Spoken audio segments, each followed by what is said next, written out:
Hey, what's up, everybody? Welcome to this audio edition, audio video review of Monday Night Raw. You know, I'll tell you, folks. I mean, I thought I saw it all with Monday Night Raw. You know, I know some people will have a difference of opinions with Raw and a difference of opinion with Raw and everything, but you know, I'll tell you, it's very interesting. I mean, you know, not that long ago, actually about a week ago or so, I did the video asking how long John Laurinaitis was going to be GM or something like that.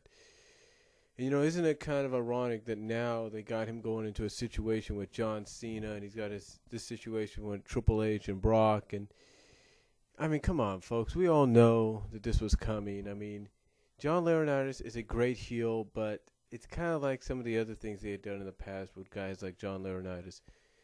You know, if it doesn't work after a few weeks, you know, after a while, it's not going to work. I mean, the thing is, if you want John Laurinaitis to go over as a heel authority figure, you need to keep him off television, you know, at times. You know, yeah, keep him on there, but don't have him, you know, all the time, you know, or something like that. And to me, this is just marking the beginning of the end of his reign as general manager. Now, why do I say that? Well, honestly, storyline-wise, if you want to look at it from a storyline perspective, you think the board of directors is going to be happy with his actions? No. They're going to probably add a stipulation saying, hey, if you lose to John Cena at Over the Limit, you lose your job. And you know what? Maybe that's what fans have been waiting for. Maybe they want Laurinaitis gone because let's face it. Yeah, the guy gets heat. The guy gets tremendous heat. He gets the X-Pac kind of heat. He gets that, as Jeff Siegel, the Schleg Daddy off the rope show stated about Eric Bischoff. You know, just like Eric Bischoff, he gets that get off my TV, get out of the ring kind of heat. We don't want to hear you kind of heat. We don't want to see you kind of heat. I mean, at least with Vicky, yeah, she gets heat. She gets X-Pac heat. But you know what? It's like I said in the video. It's not the kind of heat. Excuse me. It's not the kind of heat to where they're like, get off my TV or get out of the ring. No, it's not that kind of heat because the only kind of heat they give her is right, you know, as soon as she does excuse me, and that's it. And they just boo her until she introduces Dolph Jack, and that's it. And then they're cool with her. It's like they have no problem with Vicky. You see, honestly, people, if you want to compare the two, people would rather have Vicky Guerrero on television than John Laurinaitis. Heck, people would rather have Michael Cole on television than John Laurinaitis. That's how bad it is. I mean, I understand some people are thinking, well, Brian, you got to give it a chance. Look, I'm not the one behind the scenes at WWE that's making this decision. Okay? I'm not the one behind the scenes. I'm not the one writing up the story arc for this match at Over the Limit to happen. Okay? I'm not the one doing that. Now, I know some people will indicate and say, well, it might be a quick match. John Cena may win and beat the crap out of him, or because he's the authority figure, Laurinaitis will pull out all the stops to win the match as well, which is true. We've seen that before. But that kind of common thing where the heel authority figure goes over a major superstar, let's face it, that's usually saved. That's usually saved for a Monday Night Raw or a Friday Night SmackDown. We all know that. We all know that. It's usually saved for that kind of program. It's not saved for a pay-per-view. At a pay-per-view, the heel is supposed to go down. Now, I don't know, like I said, if there's going to be a stipulation, there probably will be. And remember, we only got 2 weeks after tonight, or after last night, to see this match become a reality. Well, not to see this match become a reality, but to see what kind of stipulation may be added in. Now, we obviously know if he does remain on as a general manager of some sorts, we know that something's going to happen down the line with him and Triple H.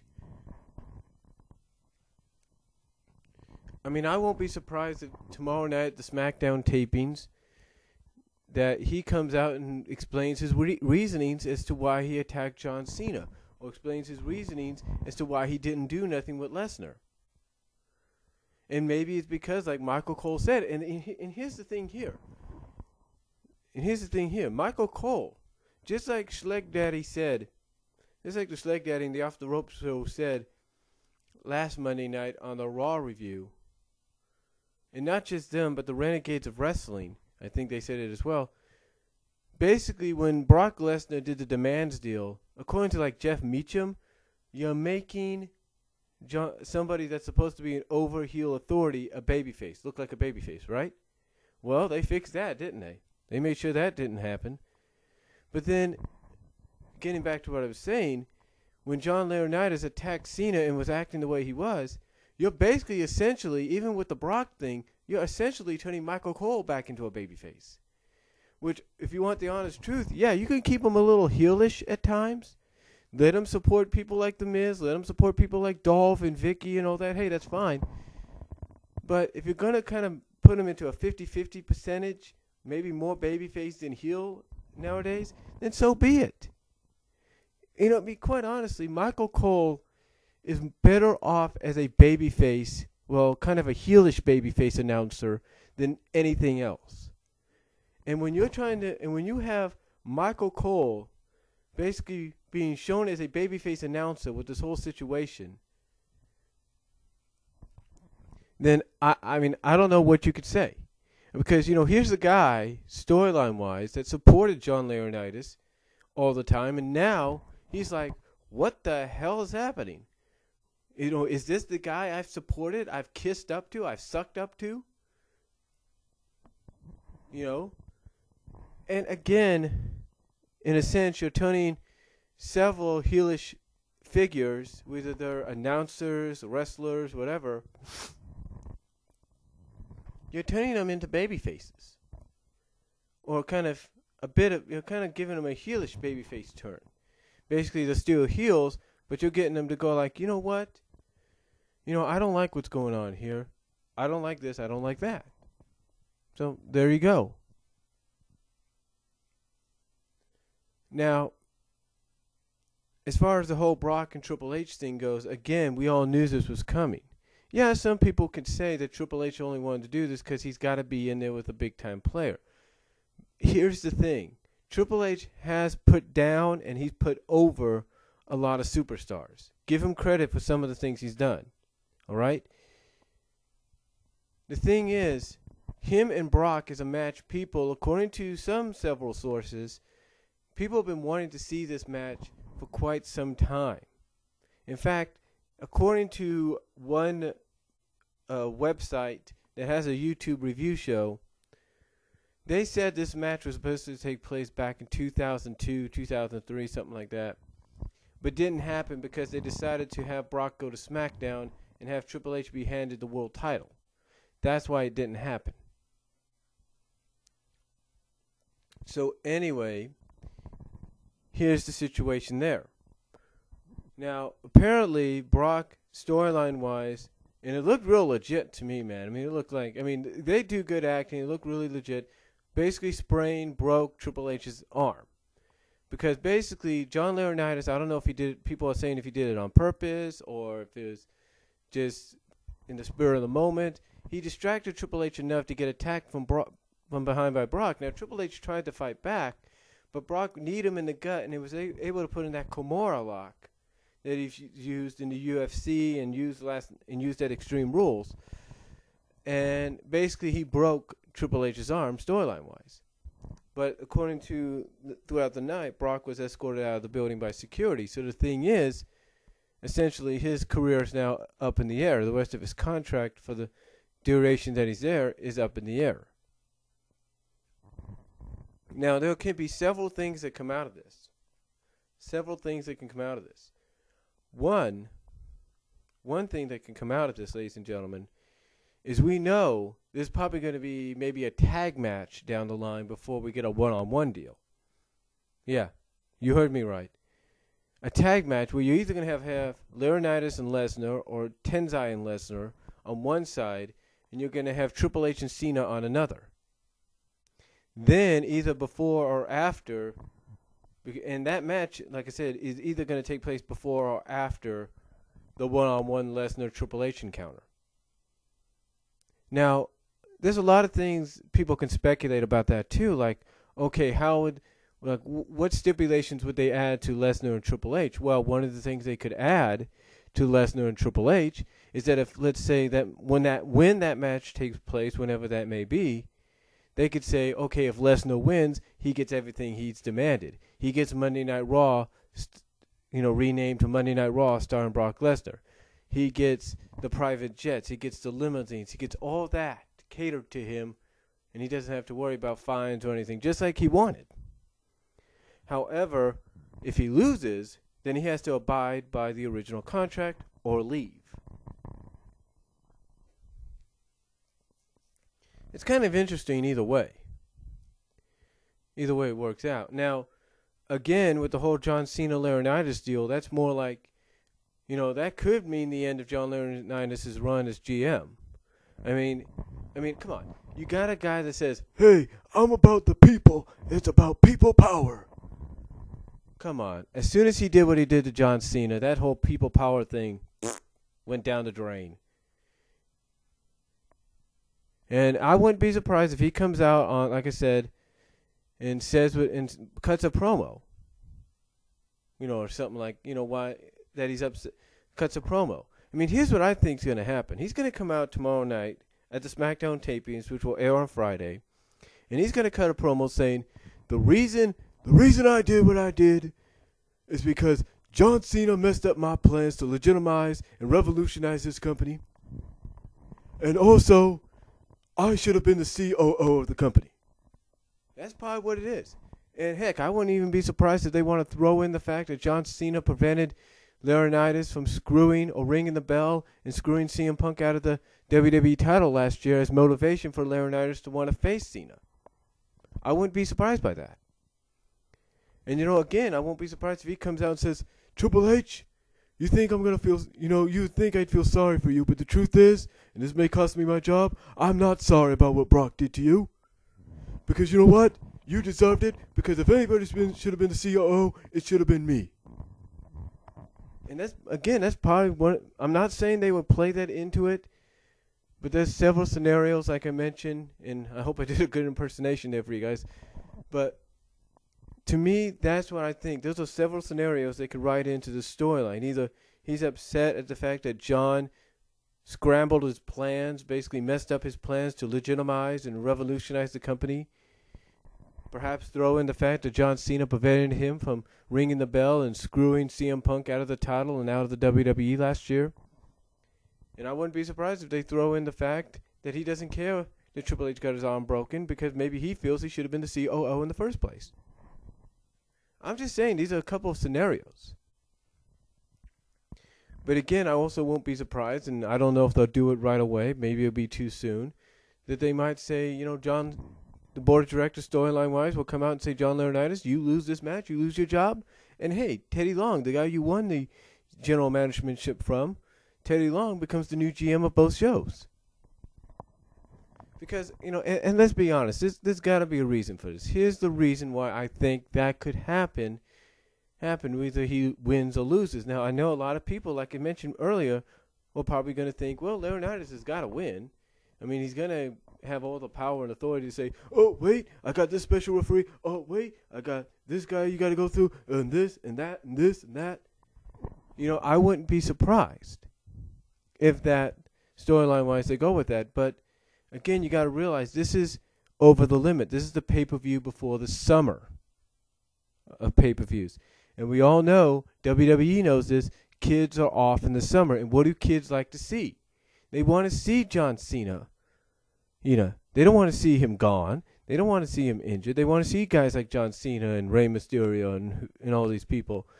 They don't want to see boring-ass individuals like John Laurinaitis, polluting the screens, if you will. No offense.